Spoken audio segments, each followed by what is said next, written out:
ስሜ ነብዩ ይባላል እንዴት ይታያል حرام ነው ወይስ ብዙ ጊዜ ስለተለመደ ነው እንጂ ነብዩ ሲባል አንዳንዱ እኮ ሰለላሁ ዐለይሂ ወሰለም ያለ አይጠፋም ድሬዳዋ ውስጥ محرم አንደኛ ቀን ውሃ ስለምንበጣጥ አዲሱ አመጣር ስለምን حرام ነው ወይ እንዴት ነው አረ حرام ነው ይሄ ምን ማለት ነው የምን መረጫጨት ነው ምን አርግ ብላችሁ ነው የምትረጫጩት የተጫወታችሁ ነው አዲስራውን እስከ ህይወቱ ጥላውት ተመለሱ እነዛ ሰዎቹ ማለት ነው እኛ ግን አንስተን ቤታችን ይዘን ሄደን አርገን በላነው እና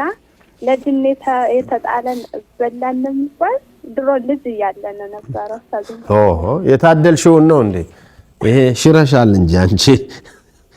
ሌላ ሚስታል ነው እና ሁለተኛ ነው ያገባኝ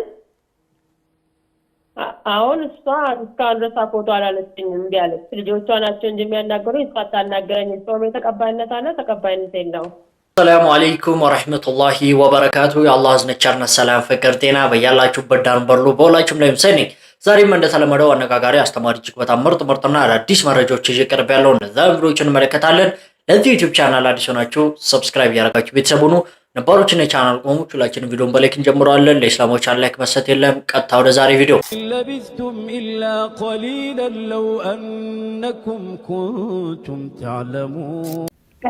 السلام عليكم وعليكم السلام ورحمة الله وبركاته أيوة شاهد يا جنبتري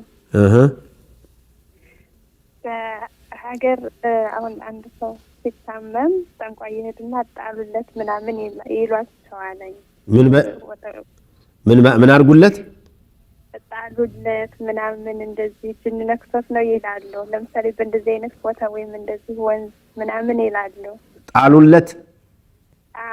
ነው ጣሩለት ነው ጣሉለት አይ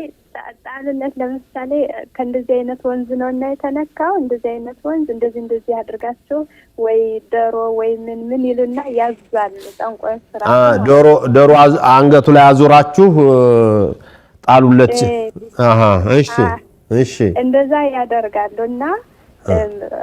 ውሃ ስንሄድ ደሮውን እስከ ህይወቱ ጥላውት ተመለሱ እነዛ ሰዎቹ ማለት ነው እኛ ግን አንስተን ቤታችን ይዘን ሄደን አርገን በላነው እና ለጅኔታ የተጣለን በላንም እንኳን ድሮ ልጅ ያለን ነበር አሳዘን ኦሆ የታደልሽው ነው እንዴ ይሄ ሽረሻል እንጂ አንቺ የሰው ሊያበክቱት ነበር አንቺ ሐላል አርገሽ አስበላሽ ማለት ነው ትልቅ ነገር ነው ያደረግሽው ምንም ነገር የለውም ለጅን የሚባል ነገር የለም ይሄ ሽርክ ነው እንዴ ያለ ተግባር የሰው ሐቅ አይደለም እነሱማ ጥለውት መንገድ ላይ ጥለውት ጅብ ሊያስበሉት አብሬ ቀበሮ ሊያስበሉት ድመት ሊያስበሉት የነበረው ነው እኮ ተሳክቶልሻል ጀዛኩሙላህ ኸይር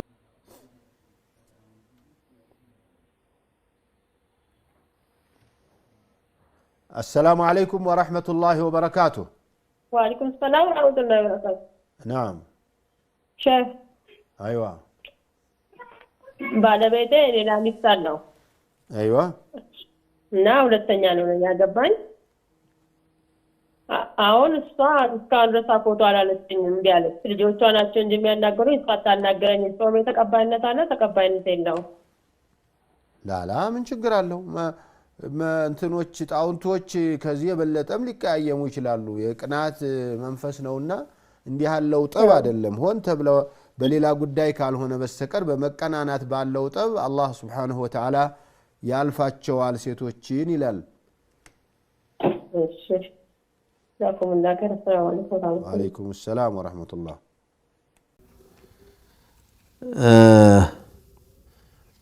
ሌላው السلام عليكم ورحمة الله وبركاته ስሜ ነብዩ ይባላል እንዴት ይታያል حرام ነው ወይስ ብዙ ጊዜ ስለተለመደ ነው እንጂ ነብዩ ሲባል አንዳንዱ እኮ ሰለላሁ ዐለይሂ ወሰለም ያለ አይጠፋም እና ነብዩ የሚባል ጓደኛ አለን ነቢል ብለን ነው የምንጠራውኛ ማስታወሻችን ሁሉ ምንጽፈው ነቢል ነው የምንለው ምክንያቱም ነብዩ የሚባል ብዙ ነገር ሊያደናግር ስለሚችል ዶክመንቱ ማያስቸግር ቢሆን እንዲህ ያሉ ሰዎች ስማቸውን ቢቀይሩ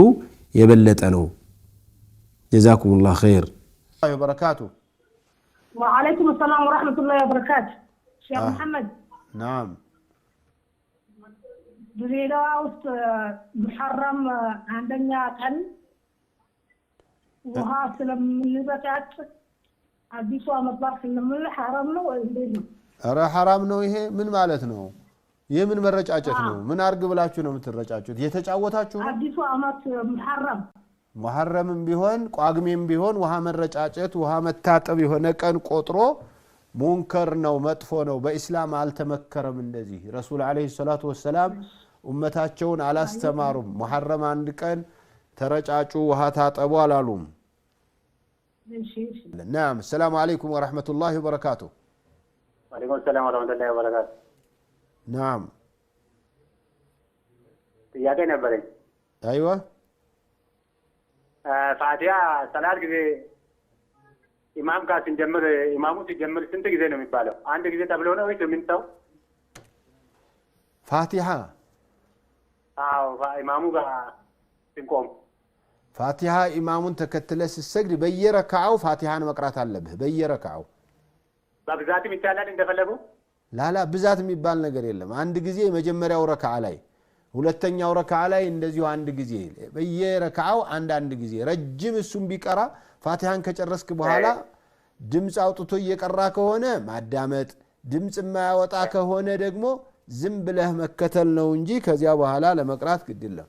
አያስፈልግህም ቢቀራ ምንም ችግር የለም ቢቀራ ችግር የለም ግን አለ መቅራቱ ነው የሚመረው አዎ በብዛትም ከሶስትም አራትም በላይ ማለት ነው ፋቲሃን አይደለም ሌላ ቁርአን መቅራት ከሆነ ነው እንጂ ፋቲሃን አይደጋገምም ቁርአን ራሱ መቅራት ይቻላል አው ድምጹን ከፍ አድርጎ እየቀራ ካልሆነ መቅራት ትችላለህ እኔ ደግሞ ፋቲሃ በብዛት መስሎኝ ነው ጠየቁት አይ ፋቲሃን አትደጋግሙ እሺ ረህመቱላህ ኡስታዝ ጥያቄ ነበረኝ አይዋ እንትን አባቴ ማለት ነው ያኔ ወደ ከሚስ ይያለ ይሄዳል እንዴት ነው ይሄ እንዴት ነው ኸሚስ ወዴት ይሄዳል ወደ ሆነ ማለት ጊዜ በኋላ ነው ያኔ እንትን ያለው ያኔ ተውበት እንትን ያደረገው ማለት ነው አዲያ ከሚስ ወደ ያኔ አሉ ሸህ አሉ ታዘ ይሄደ ይጀልሳሉ ይሄደማ አባቴ ነው ጥሩ አይደለም ያኔ ማለት አላህ እንትን በርስሎ አይ እናንተ እንግዲህ ሾዎች የድሮ ሾዎች መቼ እንደዚህ ብለው ያውቃሉ እናንተ ምናምን ይላል እና ደግሞ እሱ ጋር መጣላት እንፈራለን ላላ መምከር ነው እኮ የመጣላት ሳይሆን በእስልምና ማስረዳት ነው የትኛውም ሱሐባ ከረሱል ጋር አለይሂ ሰላቱ ወሰለም ኸሚስ ብቻ እየሄደ የሚቀመጥ አልነበረም ኸሚስ ብቻ ብሎ መሄዱ ሳይሆን ተሄዶስ ምንድነው የሚባለው እዚያ እየተደረገ ያለው ስራስ ምንድነው መጀን እየተባለ ሊሆን ይችላል እኮ እርዱኝ ድረሱልኝ እየተባለ ሊሆን ስለሚችል ኸሚስ ብቻ መከበሩ ብቻ ሳይሆን ከዚያ በስተጀርባም ያለው አደገኛ ስለሆነ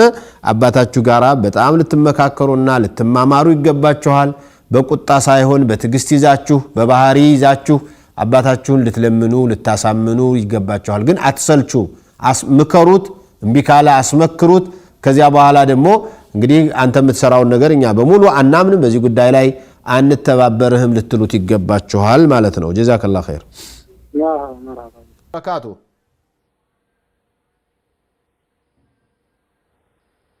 السلام عليكم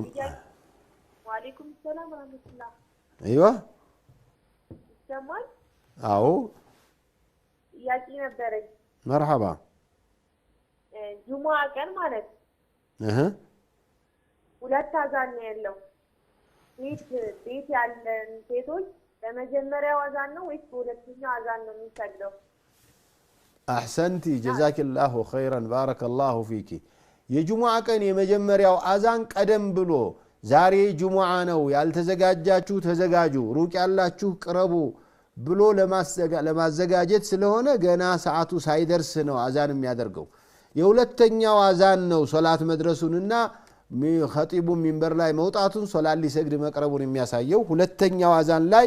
ብትሰግዱ ችግር የለውም እሺ ጀዛከላህ እና ሌላ ጥያቄ ደግሞ እኛ ሴቶች ማለት ቤት እንድንሰግድ ታዘናላ እና መስጊድ ከምንሄደው አጅር የበለጠ ቤት ብንሰግድ ነው ያለን وبيوتهن خير لهن ብለዋል ነብዩ አለይሂ ሰላቱ ወሰለም ለሴቶች ቤቶቻቸው የተሻላቸው ነው ብለዋል ለሴቶች መስጂድ መሄድ የሚበልጠው መቼ ነው መስጂድ ሄደው የተለየ ትምህርት አግኝተው ተምረው ተጠነካክረው ተበረታተው መምጣት የሚችሉበት አጋጣሚ ከሆነ ነው እንጂ ለሶላት ብቻ ጀማዓ ሄዳ መስጂድ ከምትሰግድ ቤቷ ብትሰግድ ነው የሚበልጠው بارك الله فيك السلام عليكم ورحمة الله وبركاته وعليكم السلام ورحمة الله وبركاته نعم ቴሌብር ለመጠየቅ ከቴሌብር ካርድ ስንሞላ ይሸነታል ይሄ ነገር ወለድ ይወጣል ቴሌብር ስንሞላ ምን ይቆርጣል አይደለም ይቆርጣል ሳይሆን ይሸነታል ወለድ ይሆናል አይሆንም ምን አለው ቴሌብር ስትሞላ ምን አለው ለምሳሌ 15 ብር ካርድ ስትሞላ ሁለት ካርድ ተሸጥቷል የብር ተጠቅሞ ስለተገለገለ ይችላል 2.25 ምን ሆነ ይላል ጉርሻ ተሸልመዋል ሰጠ ችግር የለውም ችግር የለውም ምን ሰጠ ያው ከዚያ በታች የነበረው ነው አገልግሎት የሚሰጠው ትንሽ ሰጠው ብሎ ያበረታታል ማለት ነው ችግር የለውም እሺ መርሃ ወለድ አይሆንም ማለት ነው ወደዚያ ስራው እንዲሄድ ግፊት የሚያደርጉበት ማበረታቻ ስራ ነው እሱ ኦኬ እሺ ሽኩራን ያ ማለት بارك الله فيك السلام عليكم ورحمة الله وبركاته وعليكم السلام ورحمة الله وبركاته أيوة شيخ ጥያቄ ነበር ጁማዓ ቀን ማለት ነው مرحبا ኢማሙ ኹጥባ ሲጀምር እና መስጊድ ይተማል ለምሳሌ አሁን እኛ ከቤት ወጥተን እዛ ስንደርስ ሁለተኛ አዛን ያዝናል መስጊድ ትገባላችሁ ከዛ ሱና መስጊድ ይቻላል ወይስ እንዴት ነው ሱና ሳይሆን ተህየተል መስጂድ የሚባል ሱና አለ የጁሙዓ ሱና ሳይሆን ተህየተል መስጂድ ስትገቡ የሚሰገድ የሁለት ረክዓ አለ እሱን መስገድ ተገቢ ነው ኹጥባ ቢገባ እንኳን አዛኑ አይደለም ኹጥባ ቢጀምርም ኹጥባ እየኸጠበም ቢሆን ወደ ሶላት እስካልገባ ድረስ ኢቃም እስካልተደረገ ድረስ መስገድ ተገቢ ነው ባረከላሁ ፊኩም ሌላው ደግሞ በሀገራችን ሙስሊምና ክርስቲያኑ ያው ካንድ ላይ ነውና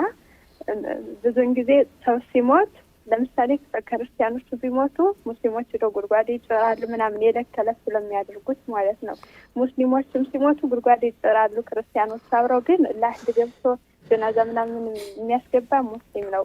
ክርስቲያኖችም ሲሞቱ ሙስሊሙ ወደ ጉድጓድ ይጨራል ይሄ ያው እንደ ማህበራዊ ኑሮ ስለሚያደርጉት ነውና እንዴት ይታያል ጀናዛቸውን ተሸክመው በቁፍ ባይሆን ጥሩ ነው ማለት አቅማቸው የሙስሊሞች ለብቻ የክርስቲያኖችም ለብቻ ቆፍረው በእጅ የሚቆፈር ስለሆነ ማለት ነው ቆፍረው መቅበር የሚችሉ ከሆነ ለእያንዳንዳቸው በየራሳቸው ማድረጉ ነው የበለጠው ምክንያቱም ሙስሊሙ ክርስቲያኑ ጋራ መሆን የሌለበትን ነገር ሊያደርግ ነው ሸሪዑ ያልፈቀደውን ክርስቲያኑ መጥቶ ሙስሊሙ ጋር ያልፈቀደውን ሊያደርግ ነው ሙስሊሞች እንኳን የሚያስደርጉት ነገር የላቸውም እሱ የሚያዘው ነገር ስለሌለው ማለት ነው ግን ለመቅበር ብቻቸውን ከማይችሉ እርዳታ የሚያስፈልጋቸው ከሆነ ሄዶ ቢያቋፍራቸው ምንም ችግር የለውም بارك الله فيكم السلام عليكم ورحمة الله وعليكم السلام ورحمة الله إياك أنت مرحبا لو أنت لسه معناتنا أقوم يالتالي سو لحقيقة عندي تمارد السالة انديت አቅሙ ያልቻለ ሰው ማለት ነው ሁለት ለማረድ አቅሙ ያልቻለ ሰው ያልቻለ አንድም ማረድ ይችላል ነው አንድም ማረድ ይችላል የቻለውን ነው የሚያደርገው ካልቻለ መተውም ይችላል ሲችል በኋላ ሊያደርግ ይችላል በፈለገው ጊዜ እሺ በተወለደበት ቦታ ነው ይሆናል እሱ ነው የሚመርጠው የተወለደበት አካባቢ ላይ ሊያድግበት ሊኖርበት የሚችለው አካባቢ ላይ መሆኑ ነው ከውጭ ሀገር ተወልዶ እዚህ ሀገር ላይ አቂቃ እናድርግ ይሉናል እዚያ ሰደቃ የሚሰጥ ሰው ስለሌለ ከሚል ካልሆነ በስተቀር የሚበልጠው ልጁ ያለበት ልጅቱ ያለችበት ወላጆች ያሉበት አካባቢ ቢሆን ለልጁም ዱዓ የሚያደርግለትም ሰው ይበዛል ቤተሰቡንም ያቃል ጀዛኩሙላህ ባረከላሁ ፊክ ሰላም አለይኩም ወራህመቱላሂ ወበረካቱ ኒካህ ማድረግ ፈልጌ ነበር ልጅቱ ያለችው ሳውዲ አረቢያ ነው እኔ ደግሞ ዱባይ ነኝ እሷ አባቷ ክርስቲያን ስለሆነ ወኪል ማድረግ የምትችለው ማንን ነው ጀዛኩሙላሁ ኸይር እሷ ያለችው ኢትዮጵያ ነው ያለችው ሳውዲ ነች አንተ ዱባይ ነው ያለኸው መፍትሄው የሚሆነው እሷን ያሰለመው አካል የሚያውቃት ከሆነ ቤተሰቧን የምትተዋወቁ ሰዎች የሚያውቁ ሰዎች ካሉ እነሱ ይዘው ሄደው ሸሪዓ ፍርድ ቤት ላይ ኒካሃችሁ እንዲታሰር ቢደረግ የበለጠ መፍትሄ ነው ችግሯን እናቃለን ሰለምቴ ነች በዚህ ቦታ ነው ያለችው በሚፈልጋት ልጅ ደግሞ እዚህ ቦታ ነው ያለው ይሄው ቴሌፎናቸው ይሄው አድራሻቸው ቤተሰባቸው ይሄ ነው ብሎ መፍትሄ ማድረግ ከተቻለ ምናልባት በዚህ ሊፈታ ይችላል የእናንተ ጉዳይ በጣም እያሳሰበ ነው ያለው እንግዲህ እንዴት እንደሚደረግ እንደምችል አላቅም ለማንኛውም አላህ ይርዳን نعم السلام عليكم ورحمة الله وبركاته عليكم السلام ورحمة الله وبركاته أيوة ياك نبرش مرحبا عشرة ولتمس هنوتي شاور ሳይገረዝ ማለት ነው ሶላም መስከር ይችላል ሳይገረዝ 12 አመት ሆነው 12 አመት ሆኖ ማለት ነው አልተገረዘም አይገረዝ ሶላት ያስቸግረዋል ባይገረዝ አው ተጠንቅቆ ማጽዳት አለበት እንጂ አለመገረዙ ሶላት አይከለክልም ግን መጠንቀቅ አለበት ይሄ ጫፉ ካልተቆረጠለት ሽንት ሊይዝ ይችላል ቆሻሻ ሊይዝ ይችላልና እሱን እየከፈተ ያጠበ ነው መስገድ ያለበት ቆሻሻ እንዳይይዝ خلاص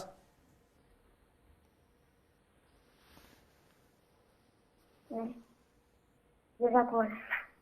بارك الله فيك وعليكم السلام ورحمة الله نعم شايف ጥያቄ አለኝ እሺ ሎተሪ መቁረጥ እንዴት ይታያል ሎተሪ መቁረጥ ሎተሪ ወለድ ነው እኮ እሺ አይቻልም አዎ አንቺ 5 ብር ከፍለሽ እኮ 2 ሚሊዮን 3 ሚሊዮን ነው የምታገኘው አይሆንም እሺ አንዳንድ ሰዎች በቁኑት ጊዜ እጅን አንስቶ አሚን ማለት መረጃ የለውም ይላሉና እንዴት ነው እጅን ማንሳት ይቻላል ወይ በቁኑት ጊዜ ያ ማንሳት ተገቢ ነው የሚሉ ብዙ ምሁራኖች ብዙ ዓሊሞች አሉ በቁኑት ጊዜም ቢሆን እጅ መነሳት የለበትም የሚሉ ሰዎች አሉ እኔም ማስተዋውሰው አላሁ አለም ማንሳቱ ተገቢ ነው ቁኑት ላይ የሚለው ይመስለኛል እጅ ማንሳት ዱዓ ሲደረግ ማለት ነው اللهم اهدنا في من هديت ሲል እጁን እንዲህ ማድረጉ ማለት ነው جزاكم الله خيرا ጥያቄ ايوه አሁን ማለት ወሮቹ ማለት ነው አሁን እኔ ማቀው ወሮቹ ባላቹ የረመዳን ወር ነው ብዬ አውቃለሁ አንደኛ የረመዳን ወር አለ ግን አዎ ግን አሁን ሙሐረም ሰፈር ዙልቂዳ ዙልሂጃ ነው ሙሐረም በዚህ ወራቶች ውስጥ ረመዳን እንትን አልሰማው አንደኛው በወሮች በአመት ትልቁ ኸይር ስራ ሙዳዓፍ የሚሆንበት ትልቁ ወር ሙሉ የሚጾምበት ረመዳን ነው ከዚያ ከአመቱ በቀኖች ሲቆጠር ደግሞ የዙልሂጃ 10ዎቹ ናቸው የሚበልጡት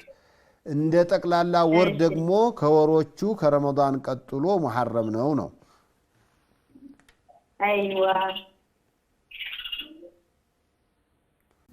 السلام عليكم ورحمة الله وبركاته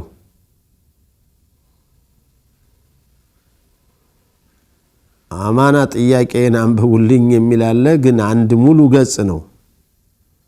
ስለ ኒካህ ነው ትዳር የመሰረትኩት ከ5 ዓመት በፊት ነበር ግን በመሃል ከባለቤቴ ጋር ባለመግባባት ምክንያት የነበረው ብር ነበር ብዙ ጊዜ ስንጨቃጨቅ ሁሌም በቃ ቤተሰቦችሽን ደውለሽ